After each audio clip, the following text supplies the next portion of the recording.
শাহরু রমাদান আল্লাযী উনজিলা ফীহিল কুরআন।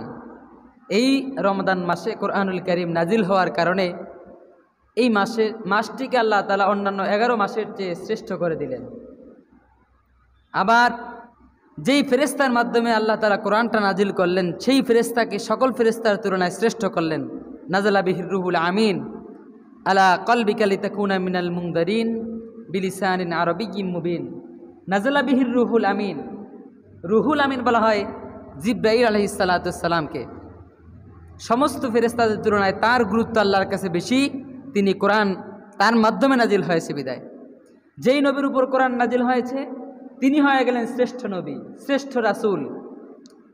কিতাবুন আনজালনাহু ইলাইকা, আপনার উপরে আমি কোরআন নাজিল করেছি, এজন্য আপনি হয়ে গেলেন শ্রেষ্ঠ নবী। যার মাধ্যমে কোরআন নাজিল হলো তিনি হলেন শ্রেষ্ঠ ফেরেশতা। যেই মাসে কোরআন নাজিল হলো মাসটি হলো শ্রেষ্ঠ মাস। যেই রাতে কোরআন নাজিল হলো ইন্না আনজালনাহু ফি লাইলাতুল কদর, কোরআন লাইলাতুল কদরে নাজিল হওয়ার কারণে সেটা হয়ে গেল শ্রেষ্ঠ রাত। আবার এই কোরআন আমাদের উপর, মানব জাতির উপর নাজিল হওয়ার কারণে সমস্ত জাতির চেয়ে আল্লাহ তাআলা ওয়ালাকাদ কাররামনা বানি আদম, আদম জাতির উপরে এই কোরআন নাজিল হয়েছে বিদায় সমস্ত জাতির চেয়ে এই জাতিকে আল্লাহ তাআলা সম্মানিত করলেন। অন্যান্য সৃষ্টির চেয়ে, মানুষ সৃষ্টি, জন্তুদের চেয়ে, অন্যান্য প্রাণীর চেয়ে মানুষকে আল্লাহ শ্রেষ্ঠ করলেন, যেহেতু মানুষের উপর কোরআন নাজিল হয়েছে। আর কোরআনুল কারীম আরবি ভাষায় নাজিল হওয়ার কারণে এই ভাষাটা সকল ভাষার চেয়ে শ্রেষ্ঠ হয়ে গেছে। ইন্না আনজালনাহু কুরআনান আরাবিয়্যান লাআল্লাকুম তা'কিলুন। এই আরবি ভাষায় নাজিল হওয়ার কারণে ভাষাটাও শ্রেষ্ঠ হয়ে গেছে। আবার যেই যুগে কোরআন নাজিল হলো, বিশ্বনবী বললেন খৈরুল কুরুনি করনি, আমার যুগটা হলো শ্রেষ্ঠ যুগ। সুবহানাল্লাহ। তাহলে আমরা বুঝি যে কোরআন মূল উদ্দেশ্য হলো কোরআনকে বোঝা, কোরআনকে জানা, কোরআন পড়তে শেখা, কোরআন অনুযায়ী জীবন পরিচালনা করা, এটাই মূল উদ্দেশ্য। যেহেতু কোরআন যেখানেই লেগেছে, সে যেই জিনিসের সাথেই লেগেছে সেই জিনিস ধন্য হয়েছে, সুতরাং আমরাও কোরআন যদি শিখতে পারি তাহলে আমরাও ধন্য হতে পারবো ইনশাআল্লাহুল আজিজ। যেহেতু রমাদান মাস কোরআন নাজিলের মাস, রমজান মাসের স্পেশালিটি আল্লাহ তাআলা বাড়িয়ে দিয়েছেন। এখানে আল্লাহ তাআলা স্পেশাল অফারের মাস হিসেবে ঘোষণা করছেন যে এই মাসে যদি কেউ নফল ইবাদত করে, অন্যান্য মাসে ফরজ ইবাদতের সওয়াব আল্লাহ তাকে দান করবেন। সুবহানাল্লাহ। এই মাসে যদি কেউ ফরজ ইবাদত করে, অন্য মাসে 70 থেকে 700 7,000 ফরজ ইবাদত করলে যেই সওয়াব, এই মাসে একটা ফরজ ইবাদত করলে সেই সওয়াব। সুবহানাল্লাহ। এই মাসে যদি কেউ উমরা আদায় করে, অন্যান্য মাসে জিলহজ মাসে হজ আদায় করলে যেই সওয়াব, আল্লাহ তাকে এই মাসে সেই সওয়াব দান করবেন। সুবহানাল্লাহ। এজন্য এটা যেহেতু আল্লাহ তাআলার স্পেশাল অফার, এই অফার কোনো তুলনা নেই। এই মাসের একেবারে প্রাইম অবজেক্টিভ, গুরুত্বপূর্ণ যেটা উদ্দেশ্য, আল্লাহ তাআলা এই মাসটাকে নাজিল করার গুরুত্বপূর্ণ উদ্দেশ্যই হলো লাআল্লাকুম তাত্তাকুন, যাতে আমরা সচেতন হতে পারি, খোদা ভীতি আমাদের অন্তরে আসে, যাতে আমরা আল্লাহর মুত্তাকিন বান্দা হতে পারি। কুতিবা আলাইকুমুস সিয়াম কামা কুতিবা আলাল লাযিনা মিন ক্বাবলিকুম লাআল্লাকুম তাত্তাকুন, যাতে তোমরা আল্লাহ ভীতি অর্জন করতে পারো, নিজেদেরকে তোমরা একটা রুটিনের মধ্যে আনতে পারো, সব সময় নিজেদের মধ্যে আল্লাহর একটা ভয় কেমন যেন কাজ করে। দেখেন, আপনি ইচ্ছা করলেও রমজান মাসে রোজা রাখা সত্ত্বেও শয়তান 1000 বার বললেও আপনি শয়তানের উপর বিজয় হন। কেমন? অন্যান্য মাসে রমজান ব্যতীত অন্যান্য মাসে যদি আপনি একটা গুনাহ করতে চান, শয়তান যদি আপনাকে একটা গুনাহ করতে বলে 1 বার 2 বার 3 বার, এরপরে নিজের মনের মধ্যে একটু যদি গুনার খায়েশ জাগে, গুনাহটা করা অ্যাভেলেবেল। কিন্তু রমজান মাসে যদি আপনাকে ফজরের পর থেকেই শয়তান ইফতারের আগ পর্যন্ত শুধু বারবার বলে একটু পানি খাও, একটু পানি খাও, একটা খেজুর খাও, কেউ তো দেখবে না, কেউ দেখবে না, তুমি কিছু খেয়ে নাও, রুমের আড়াল থেকে একটা কলা খেয়ে নাও, এরপর একটা আপেল ফ্রিজ থেকে নিয়ে খেয়ে নাও। এভাবে যদি সকাল থেকে একেবারে সন্ধ্যা পর্যন্ত 1000 বার প্রতি মুহূর্তেও যদি শয়তান আপনাকে বলতেই থাকে, কোনো দিনও সম্ভব না আপনাকে শয়তান আপনার উপরে বিজয় হবে, বরং সন্ধ্যা পর্যন্ত 1000 বারই আপনার বিজয় সম্ভব। বলেন সুবহানাল্লাহ। 1000 বিজয় আপনারই সম্ভব, অন্যান্য মাসে ইচ্ছা করলে আপনি পারবেন না। এটা শয়তানের উপরে বিজয় হওয়া অত সহজ নয়। আপনাকে ডান থেকে বাম থেকে উপর থেকে নিচের থেকে 10 দিক থেকে শয়তান আপনাকে ওয়াসওয়াসা দিবে। একদিক না একদিক আপনাকে সে কাবু করতে পারবেই। কিন্তু রমজান মাসে 1000 দিক থেকেও যদি সে আমাকে কি করে ওয়াসওয়াসা দিতে থাকে, আমার পক্ষে রোজা ভাঙার জন্য গোপনে হলেও কিছু খাওয়া সম্ভব নয়। সুবহানাল্লাহ। তাহলে কেমন যেন রমজান আমাকে আল্লাহর একটা ভয় শিখিয়ে দিয়েছে। আল্লাহর যদি শয়তান বলে কই কেউ তো দেখবে না, না কেউ না দেখলেও আল্লাহ তো দেখবে, তাহলে আল্লাহর ভয় অন্তরে আসলো কি না? All time Allah is watching me, Allah is observing me. একেবারে সব সময় আল্লাহ আমাকে দেখছেন, আমি কি বলছি আল্লাহ শুনছেন, কি দেখছি তাও আল্লাহ দেখছেন, কি করছি তাও আল্লাহ দেখছেন। এই বিষয়টা কেমন যেন নিজের অজান্তেই আমরা মুত্তাকি হয়ে যাই। সুবহানাল্লাহ। তাহলে মুত্তাকি হওয়ার অন্যতম কারণ হলো, অন্যতম মাধ্যম হলো আল্লাহ ভীতি অর্জন করা, আল্লাহর ভয় অন্তরে আনা। তাহলে অটোমেটিক রোজা রাখলেও আল্লাহর ভয় চলে আসে, এর মধ্যে কোনো সন্দেহ নেই। তাহলে কেমন যেন রমজান আমাকে আল্লাহর ভয় শিখিয়ে দেয়। চাইলেই আমি ইচ্ছা থাকা সত্ত্বেও যৌন চাহিদা পূরণ করতে পারি না, চাইলেই আমি খেতে পারি না, চাইলেই আমি পান করতে পারি না। অথচ রমজানের বাহিরে অন্য দিন আপনার মতো যিনি বেশি পান খান, যিনি বেশি সিগারেট খান, সিগারেট খাওয়া ব্যক্তিরাও তো রমজান মাসে রোজা রাখেন। অথচ রমজানের বাহিরে অন্য দিনে তিনি যদি একেবারে সকাল থেকে দুপুর পর্যন্ত সিগারেট না খান কিংবা পান না খান, দুপুরে তিনি মাথা ঘুরিয়ে পড়বেন। কিন্তু রমজান মাসে কেমন যেন সে সুস্থ থাকেন। আল্লাহ বলছেন আসসামুলি ওয়া আনা আজিজি বিহি ওয়া আনা উজজা বিহি, এটা আমার জন্য, আমি আল্লাহ নিজেই তোমার জন্য পুরস্কার। সুবহানাল্লাহ। নির্ধারিত কোনো ফিগার দেওয়া নাই যে এত তুমি এতক্ষণ থেকে এতক্ষণ উপাস থাকলে এত পাবা, এরকম না। শুধু রোজা রাখলেই আল্লাহ সন্তুষ্ট, আর আল্লাহ সন্তুষ্ট হওয়ার অর্থই হলো জীবনের সব গুনাহ মাফ। সুবহানাল্লাহ। বিশ্বনবী ইসলাম বলেন আসসিয়ামু জুন্নাতুন, রোজা হচ্ছে একটা ঢাল স্বরূপ। আসসিয়ামু জুন্নাতুন, রোজা হচ্ছে একটা ঢাল স্বরূপ। যেমন বন্দুক আসলে দেখবেন পুলিশরা তারা যখন গুলি করে তখন তাদের ডান হাতে অথবা বাম হাতে একটা তাদের ঠেকানোর জন্য এটাকে বলা হয় ঢাল ব্যবহার করে। যেমন বিপরীত পক্ষ থেকে তাদের গায়ের উপরে যদি ইট পাটকেল নিক্ষেপ হয়, পিকেটিং হয়, তাদের পক্ষ থেকে বিপরীত দিক থেকে যাই আসুক তারা যাতে ওইটা দিয়ে নিজেকে ঢাল স্বরূপ ব্যবহার করতে পারে। তেমনই বিষ্ণু বলেন আসসামু জুন্নাতুন, রোজা এইরকম ঢাল স্বরূপ। অর্থাৎ রোজা রাখার সাথে সাথেই আপনি এভাবে ঢাল ব্যবহার করলেন। গুনাহ যেদিক থেকেই আসুক, ঢাল হাতে আসে, আপনার আর গায়ে গুনাহ লাগতে পারবে না। সুবহানাল্লাহ। তাহলে রোজাটা একটা ঢাল স্বরূপ। প্রতিপক্ষ পরাজয় হবে আর আপনার পক্ষ জয়লাভ হবে, ঢাল আপনার হাতে আছে। রোজা রাখার অর্থ, বিশ্বনবী হাদিসের মধ্যে বলছেন যে ব্যক্তি রোজা রাখেও মিথ্যা কথা বলল, তার রোজা রাখার কোনো প্রয়োজন নাই, শুধু শুধু সে উপবাস থাকলো। রোজা রাখলে আপনি ইচ্ছা করলেও মিথ্যা কথা বলতে পারেন না, ইচ্ছা করলেও কাউকে গালি দিতে পারেন না, অশ্লীল কথা বলতে পারেন না। আবার যদি কারোর সাথে আপনি ঝগড়া করতে পারেন না। কেউ যদি পায়ে পরে আপনার ঝগড়ায় লিপ্ত হতে চায়, বিশ্বনবী তাকে বলার জন্য আপনাকে বলেছেন, আপনি বলবেন ইন্নিমরুন সায়েম, হে ভাই ইন্নিমরুন সায়েম, আমি রোজাদার ভাই, আমি আজকে এখানে নির্দোষ মানুষ, কিন্তু দোষী সাব্যস্ত হলেও তোমার সাথে ঝগড়া করতে রাজি না। আমার এখানে কোনো অপরাধ নাই, এরপরও সবাই যদি বলে আমিও অপরাধী, তারপরও ঝগড়ায় লিপ্ত হতে রাজি না, আমি রোজাদার। তাহলে রোজা আমাকে ঝগড়া থেকে দূরে রাখে, অন্যায় থেকে দূরে রাখে, মিথ্যা থেকে, পরনিন্দা থেকে, অস্থিরতা থেকে, বেহায়াপনা থেকে দূরে রাখে। আবার এই রোজা রেখে যদি কেউ অশ্লীল দেখে, ভিডিও দেখে, অশ্লীল পর্নোগ্রাফি ছবি দেখে, তার রোজাটা হবে না। তাহলে এটাও রোজা আপনাকে ঢাল স্বরূপ ব্যবহার হলো। অর্থাৎ প্রত্যেক গুনাহ রোজা আপনাকে ঢাল হিসেবে ব্যবহার হয়ে গুনাহগুলোকে আপনার থেকে সরিয়ে দিচ্ছে। রোজা এমন একটা জিনিস। বিশ্বনবী সাল্লাল্লাহু আলাইহি সাল্লাম বলেন কিয়ামতের ময়দানে ইন্না ফিল জান্নাতে বাবান, কিয়ামতে একটা দরজা থাকবে, ইউকালু লাহুর রাইয়ান, সেই দরজাটার নাম হচ্ছে রাইয়ান। এই রাইয়ান নামক দরজার মধ্যে সব রোজাদাররা প্রবেশ করতে থাকবে। সেই দরজার একজন বাহক থাকবেন, তিনি দাঁড়িয়ে দাঁড়িয়ে বলতে থাকবেন ইউকালু আইনা সাইমুন, রোজাদার কারা আছো তাড়াতাড়ি আসো, ফালিয়াদখুলুনা মিনহু, রোজাদার কারা কারা আসো তাড়াতাড়ি আসো, এই দরজা দিয়ে ভিতরে প্রবেশ করো। সুবহানাল্লাহ।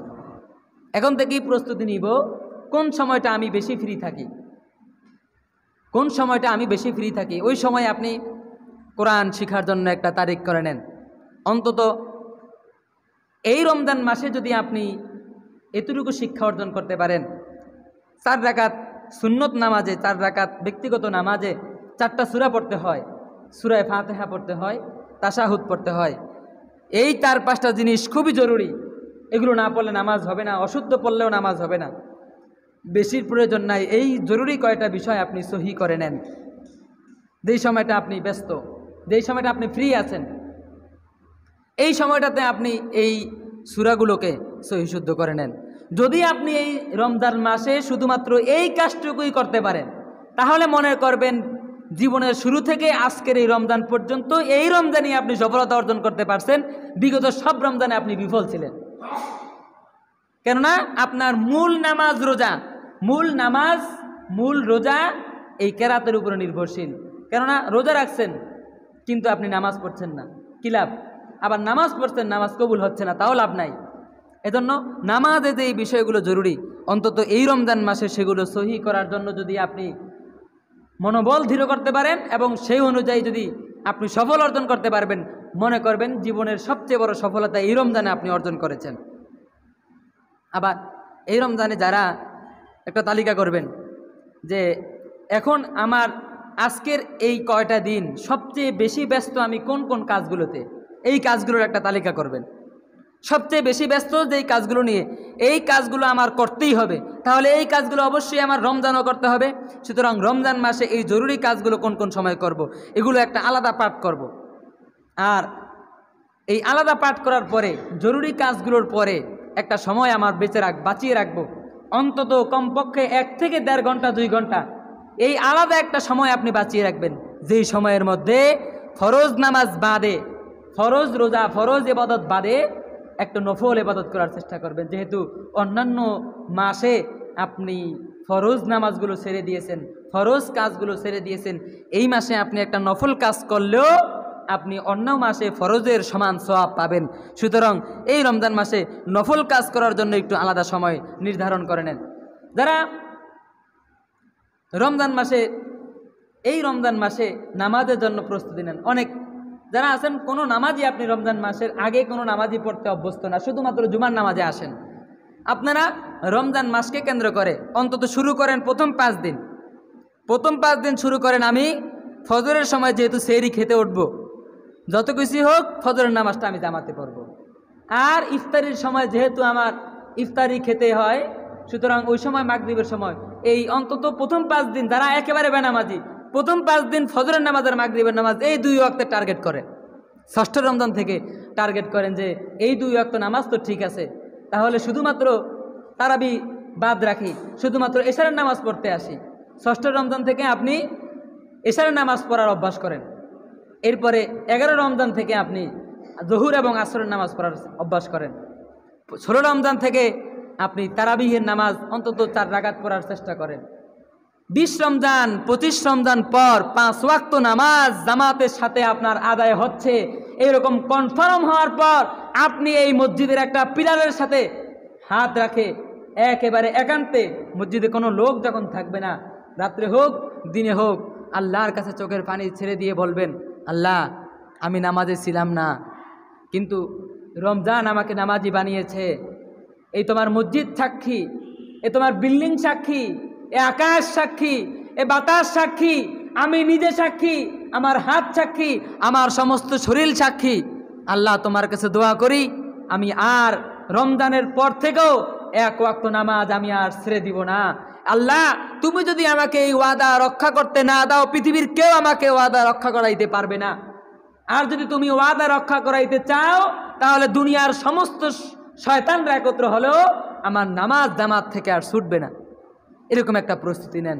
আমরা অনেকে করে কি, রমজানের প্রথম কয়েকদিন, প্রথম 5 দিনে একেবারে 5 ওয়াক্ত নামাজ জামাতের সাথেই ছোটে না, আগের সুন্নত পরের সুন্নত ছোটে না, তাহাজ্জুদ নামাজও মিস হয় না। এরপরে আস্তে আস্তে কমতে কমতে কমতে কমতে ঈদের দিন রাত্রে ইশারের নামাজের লোক মাত্র 5 জন, ইমাম সাহেব সহ মাত্র 5 জন। না ভাই, আপনি শুরুটা বেশি পরিমাণে করার প্রয়োজন নেই, শুরু কম দিয়ে করেন। আখলিস দীনাকা ইয়াকফিকাল আমালুল কলিল। কম দিয়ে শুরু করেন, খাঁটি করেন, কিন্তু বেশি পরিমাণে করে শেষ পর্যন্ত কিছুই থাকবে না, এরকমের প্রয়োজন নাই। এরপরে বলবো রমজানে নামাজ বিষয়টা বেশি সেন্সিটিভ আনবেন। 2 নম্বরে রোজা যাতে কোনোভাবেই মিস না হয়, এখন থেকেই প্রস্তুতি নেন, 1-2টা রোজা রাখার চেষ্টা করেন। অনেকেই আছেন বিভিন্ন অসুস্থতার কারণে রোজা রাখতে চাচ্ছেন না। দেখেন রোজার বিষয়টা খুব কঠিন, কেননা এমন কোনো শাস্তির কথা আল্লাহ তাআলা কোরআনুল কারীমের মধ্যে, হাদিস শরীফের মধ্যে বলেন নাই যে 1 ওয়াক্ত নামাজ তোমার কাজা হয়েছে, সুতরাং তুমি পরের ওয়াক্তে 60 ওয়াক্ত নামাজ পড়তে হবে, এমন কোনো বিধান কেউ শুনছেন জীবনে? রমজানের বিধানটা কত কঠিন জানেন? যে একটা রোজা ছেড়ে দিল ইচ্ছা করে, সে ব্যক্তি পরবর্তীতে টানা 60টি রোজা রাখতে হবে। আর যদি কেউ এই 59 নাম্বার রোজায়ও যে কোনো কারণবশত রোজা মিস হলো, টানা রাখা মিস হলো, তাহলে পরবর্তীতে সে আবার 1 নাম্বার থেকে পুনরায় শুরু করতে হবে। তার ওই আগের রোজা যেটা ভঙ্গ করেছে সেটা যদি তার পুনরায় আদায় করতে হয়। কত কঠিন বিষয়! অথচ আমরা সবাই দেখেন, আগের মানুষ যারা প্যাডেল দিয়ে রিক্সা চালাতো তারা সারা দিন ঘেমে যেত, এরপরও রোজা ছাড়তেন না। সকাল থেকে শুরু করে সন্ধ্যা পর্যন্ত কামলা দিত, এরপরও তারা রোজা ছাড়তেন না। এখনকার যুগে কত মেশিন আবিষ্কার হয়েছে, অটো এখন প্যাডেল দিয়ে অটো চালায় না, এরকম লোকই বেশি। প্যাডেল নাই, সেই যুগই এখন নাই। সব অটো ড্রাইভাররা বসে থেকে অটো চালায়, এরপরও তারা ক্লান্ত। কিসের ক্লান্ত ভাই আপনি? এমন যুগ এসেছে, আপনি কি বলবেন আল্লাহর কাছে, কি জবাব দিবেন আল্লাহর কাছে? আগামী রমজান পর্যন্ত আপনি বেঁচে থাকবেন, এর গ্যারান্টি কি কারো আছে? আমাদের এই কথাটা এখনো কানে ভাসে। আমাদের এক নানা ভাই, তিনি বলতেন আগামী রমজান পর্যন্ত বেঁচে থাকবো, এই গ্যারান্টি কেউ দিতে পারবো না।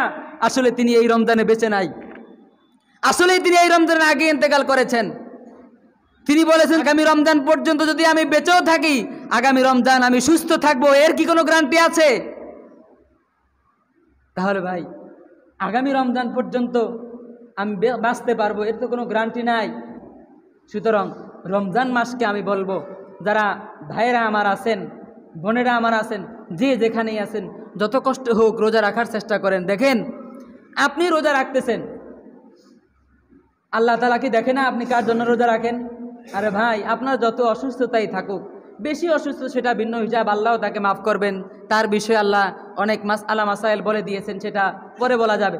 কিন্তু আপনি সামান্য অসুস্থ, গ্যাস্ট্রিক, বিভিন্ন ধরনের কথাবার্তা বলে আপনি যে রোজা রাখছেন না, কিংবা ব্যস্ততা দেখাচ্ছেন, অফিসিয়াল কাজ দেখাচ্ছেন, এরপরে খেতে বিভিন্ন ধরনের ফসলাদির অজুহাত দেখিয়ে যে আপনি রোজা রাখছেন না, আপনার কাজ অনেক ভারী, এজন্য যে রোজা রাখছেন না, ভাই আপনার যেই কাজটা ভারী, আপনি কি বলতে পারবেন কিয়ামতের দিন, যেই দিন আপনার পায়ের নিচে থাকবে তামা, যেই ভয়াবহ পরিস্থিতি, মাথার উপরে এমন সূর্যের তাপ থাকবে, মাথার মগজগুলো কান দিয়ে, নাক দিয়ে, চোখ দিয়ে পড়তে থাকবে, জিহ্বাটা নাভি পর্যন্ত ঝুলে পড়বে, সমস্ত অঙ্গ প্রত্যঙ্গ নিজের এই ঘামের মধ্যে নিজে সাঁতার কাটতে হবে।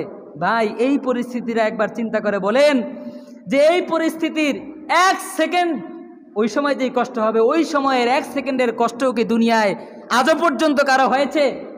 হয় নাই। তাহলে ওই সময় যদি আপনি নাজাত পেতে চান, আল্লাহর আরশের নিচে ছায়া পেতে চান, তাহলে দুনিয়ার সমস্ত কষ্টের কথাগুলো ভুলে একটু ফরজ রোজাগুলো রাখার চেষ্টা করেন। ফরজ রোজা আর কোনো দিন ছেড়ে দিব না, এরকম একটা প্রতিজ্ঞা করে নেন, যত কষ্টই হোক আমি রোজা রাখবো। অনেকেই সেহরি খেতে পারেন না, এই জন্য রোজা রাখেন না, সেহরি সময় উঠতে পারেন নাই, না সেহরি খাওয়া সুন্নাহ। অনেকে তারাবি পড়তে পারেন নাই, এজন্য রোজা রাখেন না, না তারাবি পড়া সুন্নাহ। রমজানের পুরা 30 দিনও যদি একদিনও যে কোনো কারণবশত একদিনও যদি আপনি তারাবির নামাজ পড়তে না পারেন, আপনার রোজায় কোনো ধরনের সমস্যা হবে এই ধরনের কোনো কথা নাই। একদিন আপনি সেহরি খেতে উঠতে পারেন নাই, আপনি আজকে রোজা রেখে ফেলেন, রোজা রাখার পর সন্ধ্যার সময় একটু কষ্ট হবে, কিন্তু দেখবেন যে অন্যান্য দিন রোজা সেহরি খাওয়ার পর রোজা রাখতে যেই কষ্ট হয়েছে, আজকে দিন হয়তো সেমই লাগছে কিংবা একটু বেশি পরিমাণ লাগছে। কিন্তু ভাই রোজাটা যে আপনি ছেড়ে দিলেন, রোজাটা যে আপনি রাখলেন না, এর যে কত ভয়াবহ পরিণতি আপনি কি জানেন? একান্ত অসুস্থতার জন্য ভিন্ন হিসাব, সফরে থাকলে ভিন্ন হিসাব। এরপরে রমজান মাসে আপনি কম অপচয় করার চেষ্টা করবেন, অপচয় করবেন না। রমজান মাসে আপনার যাতে অন্যান্য মাসে যেই পরিমাণ খরচ হয়েছে তার অর্ধেকে নিয়ে আসবেন রমজান মাসে। এটাই আমরা মিস করি। রমজান মাসের জন্য অনেক প্রস্তুতি নেই, খাওয়ার প্রস্তুতি, অথচ রমজান হচ্ছে ত্যাগের প্রস্তুতি। কি কি ত্যাগ? আপনার খেতে হবে কম, সারাদিন উপবাস, আপনার গুনাহ করতে হবে কম, মিথ্যা কথা বলতে হবে না, অশ্লীলতা, কথা কম, ঝগড়া কম, এরপরে অন্যায় কম, সব কিছুই কম। কিন্তু আমরা প্রস্তুতি নেই কি? ভোগের। ত্যাগের প্রস্তুতি নাই, ভোগের প্রস্তুতি নেই। অথচ রমজান অর্থই হচ্ছে উপবাস থাকা, সকল কিছু থেকে উপবাস থাকা। এই রমজান কেন্দ্রিক আমরা সবচেয়ে বড় ভুল করি ইফতারের পূর্ব মুহূর্তটাতে। আমরা এখনও যারা ইফতারের বাজার সদাই করি নাই তাদের ক্ষেত্রে আমরা বলবো, যেহেতু রমজানের আগেই আমরা এই কাজগুলো সারি, এখন থেকেই আপনারা সেইভাবে কাজ করবেন। ইফতার কেন্দ্রিক আমরা অনেক ভুল করি। ইফতারের আগে আল্লাহ তাআলা ফেরেশতাদেরকে ডেকে বলে, ও ফেরেশতারা, এই যে রোজা রাখলো, আমাকে দেখছে না? আল্লাহ দেখে নাই।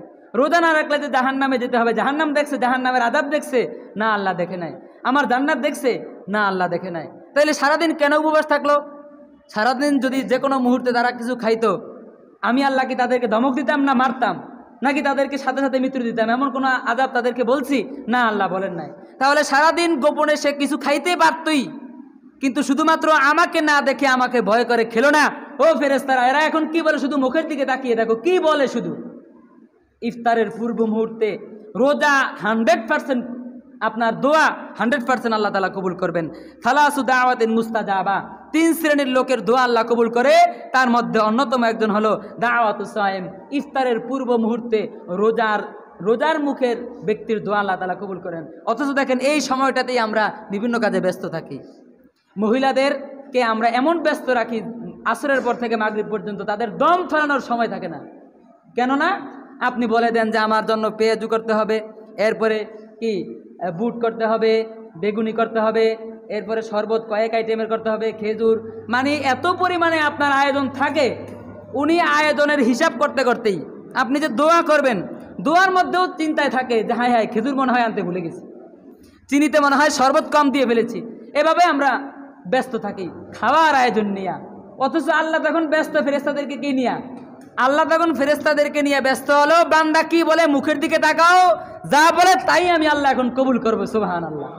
তাহলে দেখেন আমাদের উল্টা বিপরীত কাজ আমরা করতেছি। তাহলে আমরা আজকে থেকে এখানে সিদ্ধান্ত দিব, মহিলাদেরকে, মা বোনদেরকে আমরা রমজান মাসে কষ্ট কমিয়ে দিব। যেহেতু তাদের একবেলা রান্না, দুপুরের পর থেকে আসর পর্যন্ত তারা রান্না করবে, আসরের পর থেকে মাগরিব পর্যন্ত তারা সম্পূর্ণ ফ্রি থাকবে। সম্পূর্ণ ফ্রি রাখবেন মা বোনদেরকে। আসরের পর থেকে মাগরিব পর্যন্ত আপনার ঘরের মহিলারা যদি কোরআন শরীফ পড়তে জানে, কোরআন শরীফ পড়তে বলবেন। না জানলে কোরআন শরীফের দিকে শুধু তাকিয়ে থাকলেও সওয়াব, ইস্তেগফার পড়তে বলবেন। একান্ত কোনো কিছু না জানলে মোবাইলে কোরআনের রেকর্ড ছেড়ে দিয়ে কোরআন শুনতে বলবেন, তাও সমান সওয়াব পাবে। এরপরে একান্ত কোনো কিছু যদি নাও পারে, সুবহানাল্লাহ, আস্তাগফিরুল্লাহ, ইস্তেগফার, এগুলোও তো বলতে পারবে। এগুলো বলতে দেন। কিছু না পারলে শুধু হাত দুটি আল্লাহর কাছে দোয়া করবে।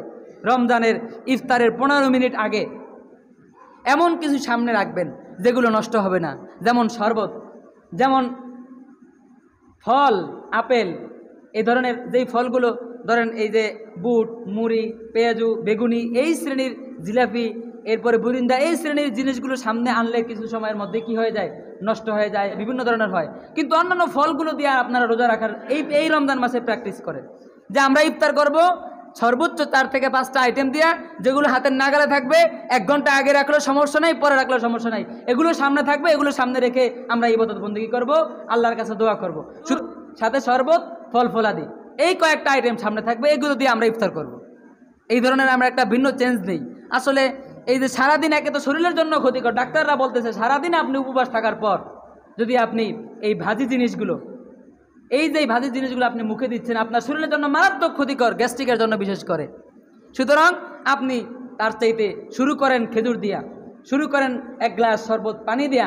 এগুলো শুরু করলে আপনার শরীরও সুস্থ থাকবে, আর এই আল্লাহর কাছে দোয়া করাটাও আপনার জন্য সহজ হয়ে যাবে। আমরা আপনাদের কাছে বলবো, কেউই মা বোনদেরকে রমজান মাস কেন্দ্রিক কোনো কষ্ট দিবেন না। এরপরে ইফতার করার পরে আপনারা খাওয়ার আইটেমটাও কমিয়ে নেবেন। আরে আসলেই সত্যি কথা, সারাদিন রোজা রাখার পরে বেশি কিছু খাওয়া যায় না। মনে চায় অনেক কিছু খাওয়া যাবে, আসলে খাওয়া যায় না বেশি কিছু। শুধু শুধু আমরা মা বোনদেরকে কষ্ট দিই, আর কষ্টের রেজাল্টটা হয় কি জানেন? অপচয় হয়। কেমন অপচয়?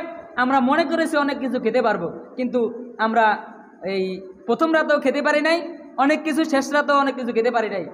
তার বাদে হয়েছে কি সারাদিন সবাই রোজা, যেই খাবারগুলো নষ্ট হয়েছে সেগুলো আর খেতে ইচ্ছা করলেও কেউ আমরা খেতে পারিনি, এগুলো নষ্টই হয়ে গেছে। তার চাইতে আমরা পাক করব কম, আয়োজন করব কম, খাবও কম। ইবাদতের জন্য আমাদের শরীরটা উৎফুল্ল থাকবে। বেশি পরিমাণে খেলে আপনি তাহাজ্জুদ নামাজ পড়তে পারবেন না। যেহেতু রমজান মাসের শেষ রাতে উঠতে হয়, রমজান মাস ব্যতী রেখে অন্যান্য মাসে তো ইচ্ছা থাকা সত্ত্বেও আপনি তাহাজ্জুদ নামাজ পড়তে পারেন না। আর তাহাজ্জুদ নামাজ জীবনে একবারও পড়ে নাই এমন লোকও এখানে আছে, জীবনে একদিনও তাহাজ্জুদ নামাজ পড়ে নাই এমন লোকও আছে। তাহলে দেখেন, আপনি জীবনে কোনো দিন একটা বাড়তি আমল করতে পারলেন না, তাহলে আপনি কিসের বোনাস পাবেন? বোনাস তো আপনার জন্য না। সুতরাং রমজান মাসে আমরা এই প্রস্তুতিগুলোকে আস্তে আস্তে কমায় নিয়ে আসবো, খাবারের প্রস্তুতিগুলোকে কমায় নিয়ে আসবো। যারা এখনও বাজার সদাই বেশি পরিমাণে করেন নাই, কম পরিমাণে বাজার সদাই করেন, খাবারের আইটেম কম করেন, সেহেরি কম খান। কম খেলে আপনি ফজরের নামাজ এরপরে তাহাজ্জুদের নামাজ পড়তে আপনার জন্য সহজ হবে। আর দেখবেন ওই বেশি পরিমাণে খেলেও যে কষ্ট, কম পরিমাণে খেলেও একই কষ্ট। সুতরাং কম খেলে আপনার ইবাদতের জন্য মনোযোগী বেশি হয়। রমজান মাসে টিভিতে যে সমস্ত ইসলামিক আলোচনাগুলো হয় ইফতারের পূর্ব মুহূর্তে, সেগুলো শোনা আপনাদের জন্য জরুরি। সেগুলো শুনতে পারেন, সেখানে বিজ্ঞ আলেমগণ কথাবার্তা বলেন, সেগুলো আপনারা শুনতে পারেন। এবং রমজান মাসে ইফতারের পূর্ব মুহূর্তে টিভির মধ্যেও একটা দোয়া অনুষ্ঠান হয়, দোয়া মুনাজাত হয়, সেই দোয়ায় আপনারা সামিল হতে পারেন, কোনো অসুবিধা নেই, কোনো সমস্যা নেই। আবার কেউ কেউ বেশি মুরব্বিয়ানা দেখান, যে আজান দেওয়ার পর, ইমাম সাহেব আজান দেওয়ার পরে, শেষ করার পরে তিনি ইফতার করেন। এই যে 1 মিনিট বেশি আপনাকে কষ্ট দিলেন নফসকে, এর জবাব আল্লাহ তাআলাকে কিয়ামতে আপনাকে দিতে হবে। কেন বেশি বুজুর্গ দেখালেন? মনে রাখবেন, যেই সময়টা আমাদের জন্য ইসলামী ফাউন্ডেশন ইজমা হয়ে, ওলামায়ে কেরামগণ ইজমা হয়ে আমাদেরকে যেই সময়টা নির্ধারণ করে দেন, এই সময়টাও নির্ধারিত ওয়াক্তের কিছু মিনিট হাতে রেখে তারা আমাদেরকে দেন। সুতরাং আপনি এর উপরে ভিত্তি করে সাথে সাথে আজান দেওয়ার কোনো সমস্যা নেই এবং ইফতার করার কোনো সমস্যা নেই, বরঞ্চ আওলা আগে আপনি আউয়াল ওয়াক্তে ইফতার করলে আপনার সওয়াবও বেশি। বেশি বুজুর্গি দেখাইতে গিয়ে 1 মিনিট শরীরকে নফসকে কষ্ট দেওয়ার কোনো মূল্য আপনার নাই, কোনো জায়েজ নাই। আর আমরা আমাদের ইমাম ওলামা একটা সমাবেশ হবে এখানে রমজানের আগের জুমায় দিবাগত রাত্রে, সেখানে আমরা এখানে যেহেতু সব ইমামরা আশেপাশের ইমামরা ঐক্যবদ্ধ হবে, সবাইকে আমরা বিষয়টা নলেজে দিব। কোনোভাবেই আমরা প্রয়োজনে একটা ক্যালেন্ডার সবাইকে আমরা দিয়ে দিব, সেটাও আমরা ব্যবস্থা করছি। সেটা যাতে অন্তত আশেপাশে সবাই এক হইলে আমাদের এই বিষয়টা সহজ হয়। মনে করে ওনারা আগে ইফতার করে, ওনারা অন্য কোনো কিছু, এ ধরনের বিষয়গুলো আমাদের যাতে না আসে। এরপরে আমরা বলবো রমজান মাসে আমরা কত রাকাত তারাবি নামাজ পড়তে পারলাম, এই যোগ বিয়োগে না এনে তারাবি নামাজটা কত ইতমিনানের সাথে পড়তে পারলাম সেই বিষয়টা সামনে আনবো। দ্রুত তারাবি নামাজ শেষ করতে হবে, এই প্রতিযোগিতা করার জন্য কেউ আপনাকে আল্লাহর পক্ষ থেকে ডিলারশিপ দেয় না যে আপনাকে এত টাইমের মধ্যে তারাবি শেষ করতে হবে না। আপনার ব্যস্ততা থাকলে আপনি 4 রাকাত পড়েন, আপনার অজুহাত থাকলে আপনি 8 রাকাত পড়েন, আপনার অসুস্থতা থাকলে আপনি 8 রাকাত পরে চলে যান। আপনি প্রয়োজনে এখন ইমাম সাহেবের সাথে 4 রাকাত পড়েন, পরবর্তীগুলো আপনার কাজ সেরে এসে একা একা পড়েন, কোনো অসুবিধা নাই, তারাবি নামাজ একা পড়া যায়। কিন্তু তাড়াতাড়ি পড়তে হবে ইমাম সাহেবকে আপনার ব্যস্ততার কারণে, এরকম কোনো অজুহাত যাতে না আসে। কয় রাকাত পড়লেন সেটা দেখার বিষয় নয়, কত ইতমিনানের সাথে, কত কলবের হৃদয় দিয়ে আল্লাহর কাছে গ্রহণযোগ্য নামাজ পড়তে পারলেন, কত রাকাত, সেটাই দেখার বিষয়। মনে করলেন 20 রাকাত নামাজ পড়লেন, 1 রাকাতও কবুল হলো না, তার চাইতে আমি 4 রাকাত নামাজ পড়লাম, 4 রাকাতই কবুল হলো, কোনটা উত্তম? 4 রাকাত উত্তম। নাইমা মারছে কানা মামাও ভালো। এজন্য আমরা রমজান মাসে ইবাদতের ক্ষেত্রেও তাড়াতাড়ি কোনো কিছুই করব না, ধীরস্থিরতার সাথে আমরা আদায় করব। আর রমজান মাসে আমরা একটু দান সদকা বেশি করব, দানের হাত আমরা বাড়িয়ে দিব। আর দানের হাতটা আমরা একটু গোপনে করার চেষ্টা করব, গোপনে দান করার চেষ্টা করব। রমজান মাস কেন্দ্রিক আমরা এই আল্লাহ তাআলার কাছে বেশি ধর্ণা ধরার চেষ্টা করব। দেখেন, আল্লাহ তাআলাকে হারানোর পরে আমরা কতটুকু ব্যস্ত, এটা একটা উদাহরণ দিলে আপনারা বুঝবেন। মনে করেন আপনার হাতে 1000 টাকার একটা নোট ছিল, 1000 টাকার নোট, আপনার পাশে একজন ভাই বসা, আরও কয়েকজন লোক বসা, এই জুমার মসজিদ থেকে আপনার 1000 টাকার একটা নোট হারিয়ে গেল। এখন আপনি শুধু খুঁজতেছেন, ভাই আমার টাকাটা কে নিল, জরুরি একটা টাকা, খুবই প্রয়োজনীয় টাকা, ব্যতিব্যস্ত আপনি যেমন ব্যতিব্যস্ত, অন্যান্য সব মানুষ কি এত ব্যতিব্যস্ত হবে? কোনো দিন হবে না, কারণ টাকা আমার নামই ব্যস্ত হয়ে কী লাভ? ধরেন টাকা আপনি পাইলেন হাতে, টাকাটা পাওয়ার পর যেই কারণে আপনি দোকানদারের কাছে টাকাটা দিবেন, দোকানদারের কাছে আপনি টাকাটা দিয়ে আপনার দ্রব্যমূল্য নিয়ে আসলেন, এখন দোকানদারের হাতে টাকা, এই টাকাটাই কিছুক্ষণ পর দোকানদার হারিয়ে ফেলল। এখন দোকানদার খুঁজতেছে, হায় আমার টাকাটা গেল কোথায়। যে কোনো মুহূর্তে টাকাওয়ালা আমার কাছ থেকে টাকা নিতে পারে, টাকা চাইতে পারে, আমার টাকাটা গেল কোথায়। আর একটু আগেই এই টাকাটা আপনি খুঁজছেন, এখন একটু পরেই দোকানদার তার হাতে টাকা আছে বিদায় সে খুঁজতেছে। এই টাকাটা কিছুক্ষণ পর আবার দোকানদার পেল, আবার এই দোকানদার পাওয়ার পরে দোকানদারের কাছ থেকে এক কোম্পানির লোক টাকাটা পেত, তাকে দিয়ে দিল। কোম্পানির লোক কিছু দূর যাওয়ার পরে তার কাছ থেকেও টাকাটা হারিয়ে গেছে। এখন এই যে জুমার মসজিদে যত লোক সাক্ষী ছিলাম, একজনের টাকা হারানোর পরে আমরা যেভাবে একজনও খুঁজি নাই, ওই কোম্পানির লোকটা এখন মসজিদে এসেছে, তার টাকা হারানোর পরে পাশের ভাই পাশাপাশি দুইজন বসা, একটু আগেই এই ব্যক্তির হাতে টাকাটা থাকার কারণে তার কাছ থেকে যখন হারিয়েছে তখন সে খুঁজছে। এখন একটু পরেই তার পাশে আর একটা লোক এসে বসছে, তার কাছ থেকে টাকাটা হারানোর কারণে ওনার কোনো চিন্তাই নাই মাথার মধ্যে, কিন্তু টাকাই আমার না, চিন্তা কিসের। অথচ এই ব্যক্তির পাশাপাশি দুজন ব্যক্তি একটু আগে আর পরে টাকা হাতে যতক্ষণ আছে ততক্ষণ চিন্তা, ততক্ষণ পেরেশানি, হায় হায় টাকা গেল কোথায়, হায় হায় টাকা গেল কোথায়। এই যে টাকার মোহে আমরা দুনিয়ার সবাই, এই যে ব্যস্ততা টাকার জন্যই দুনিয়াটা সব কিছু। টাকা আপনার আছে, আপনার সম্মান আছে, টাকা আপনার আছে, আপনার দায়িত্ব আছে, টাকা আপনার আছে, মায়ের কাছে শ্রেষ্ঠ সন্তান আপনি হয়েছেন, স্ত্রীর কাছে শ্রেষ্ঠ স্বামী, বাবা সন্তানদের কাছে শ্রেষ্ঠ বাবা, দুলাভাই সালাশালীদের কাছে প্রিয় দুলাভাই। এভাবে আপনার টাকার মর্যাদা অনেক, টাকার অনেক গুণ, টাকার গুণের শেষ নাই। কিন্তু এই টাকা আল্লাহ তাআলা বলছেন ফিসার ই অদ্দর ই, টাকা আছে তাও দান করো, টাকা নাই তাও দান করো, এর মধ্য থেকে তোমাকে দিতে হবে।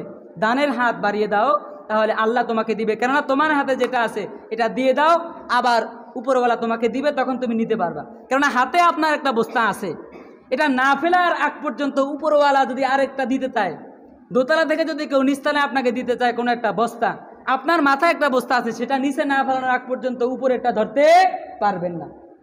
আল্লাহ তাআলা বলতেছেন যে আমি তোমাদেরকে দিব, হাতে যেটা আছে সেটা কম, সেটা দিয়ে দাও, আমি আরও বেশি তোমাদেরকে দিতেছি। সুবহানাল্লাহ।